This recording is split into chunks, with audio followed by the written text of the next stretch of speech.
Zderaz na Chrudímsku je známá svými skalními obydlími, které byly vytesané do pískovce a sloužily jako příbytky pro nejchudší vrstvu obyvatelstva. K vidění jsou dva skalní byty, v jednom je umístěna expozice fotografií mapující všechny dochované sklepy v obci.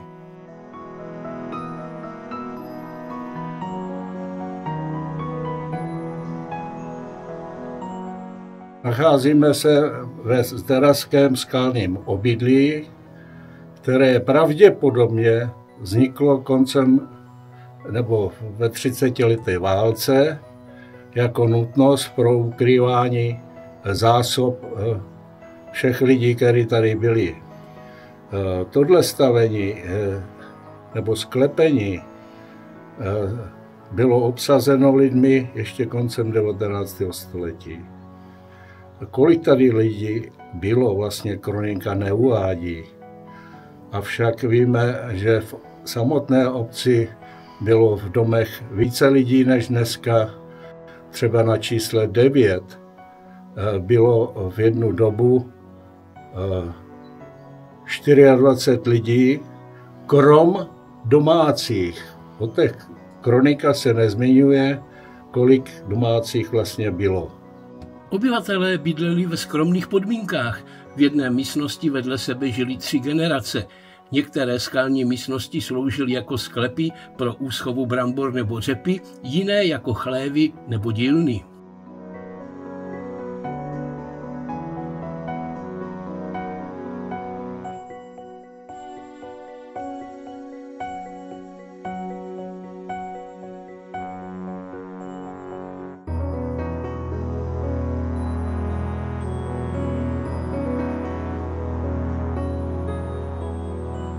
Pátrali jsme, proč vlastně, jak vzniklo to bydlení, nebo proč se tady tak bydlelo.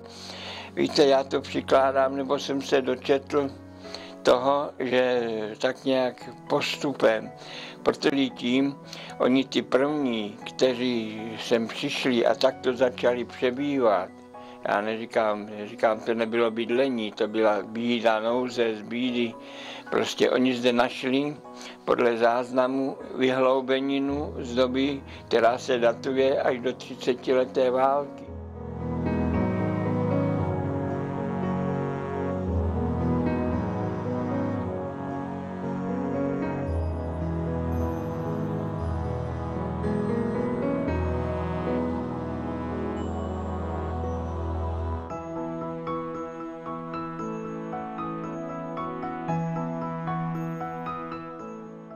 Tady se nacházíme ve fotogalerii, kterou jsme zřídili pro účel přehledu zderazských sklepů, kde byli, který se zachovali, kolik jich bylo.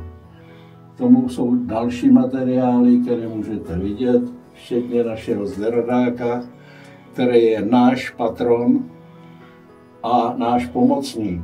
Ti lidé jich zde vytvořili a to je právě ta rarita této obce, těch sklepů, těch prostor, ve kterých nevíme zás, jestli bydleli ve všech, ale záznam je zapsáno, že jich zde bylo 52 vykopáno.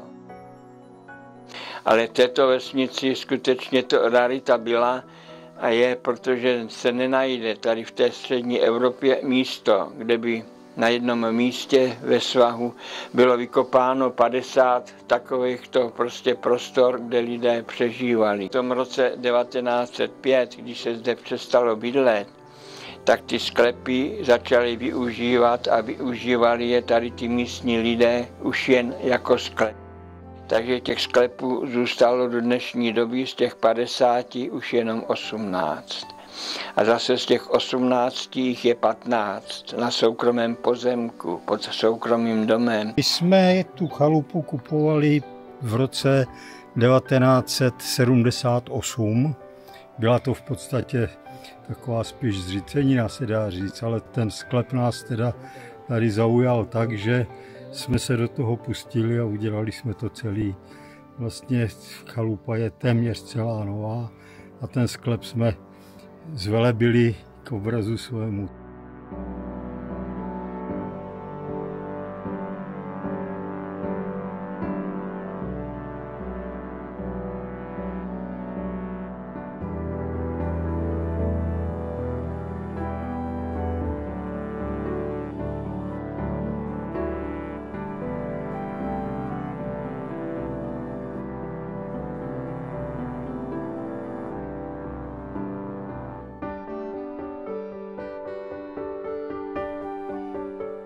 A já jsem zde přivítal turisti, to už je chlouba, z celého světa. Od Jemenu, Iráku, Španělska, Švédska, Finska, Chorvatsko, Itálie, Francie, Německo, Kenia, Malajsie, dokonce Hongkong.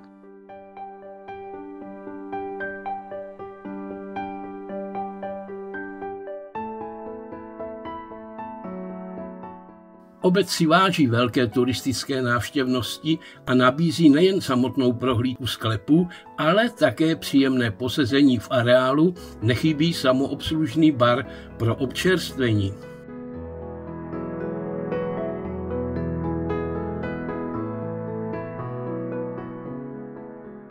Výhodou tohoto sklepení nebo skalního obydlí bylo to, že jeho součástí bylo vlastně byl chlév, kde mohli mít různou od drůbeže až po dobytek, který jim vlastně dávalo teplo do toho stavení.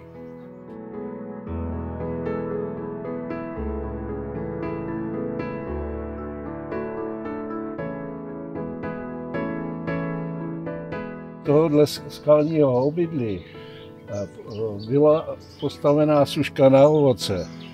Ještě dnes vidíme některé záseky od těch trámků či bydel, na kterých se sušilo vlastně ovoce. Ať to byly jabka, hrušky nakrájeny, nebo švesky, takzvané křížaly. Takže bývalo to na zejmu velice dobrý. Ovšem často se stávalo, že to taky schořelo, protože se to přetopilo.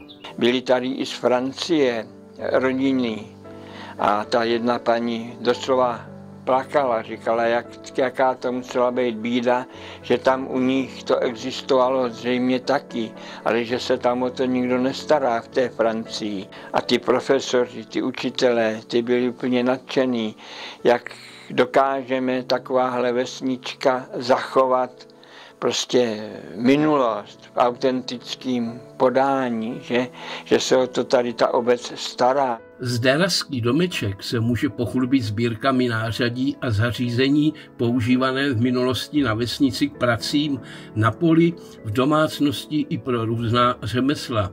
Nechybí ani historické mapy obce či exponáty z historie lyžování v regionu.